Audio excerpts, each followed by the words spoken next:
Somewhere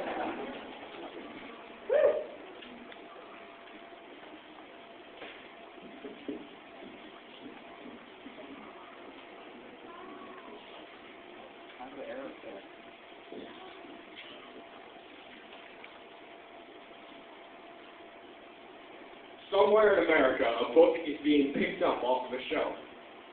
Somewhere else in America, a book is being taken off the shelves. And in too damn many classrooms in America, students are missing stories. On the horizon looms a great army of overprotective mothers and fundamentalist fathers bent on the destruction of our stories. I have seen the great armies of illiteracy come conquering school districts one by one. One by one, bookshelf barricades break under banners belligerently boasting virtue. One by one, English teachers turn traitors to tales of beautiful delinquency like Tom Sawyer. One by one, imaginations vanish into the oblivion of orthodoxy.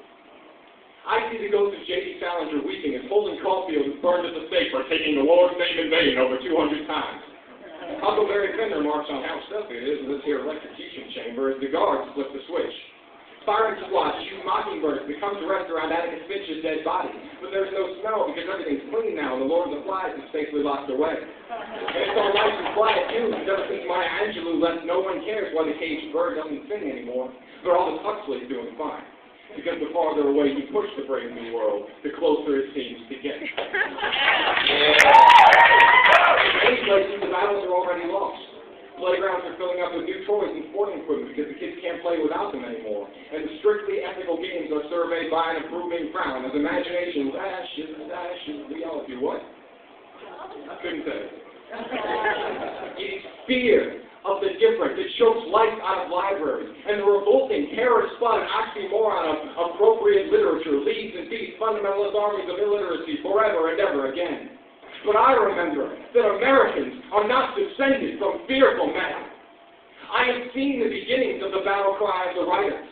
I had a dream that T.S. Eliot was blowing a trumpet on top of a public school in Middle America. E.E. Cummings and Emily Dickinson were flanking him on both sides, and Allen Ginsberg was standing behind them all making loose gestures. Robert Hayden was standing bloody and victorious on the deck of a liberated slave ship, heading straight for that SUV driving suburbanite who wants to start shit. And Lysa's youth was slapping a whole line of traitorous English teachers with their own Bibles like, what's wrong with you?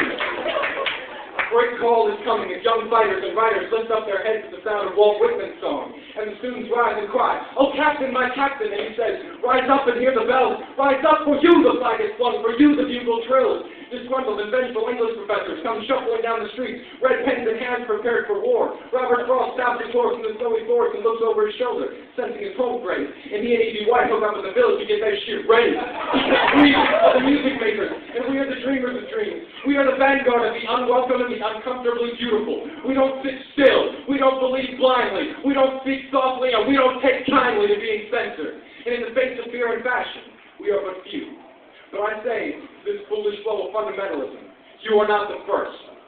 So we will write, and we will think, and we may curse, and we may stink, and we're not always pretty, and we're not always true, but we have created beauty, and it is wasted on you. We are the poets, and we march!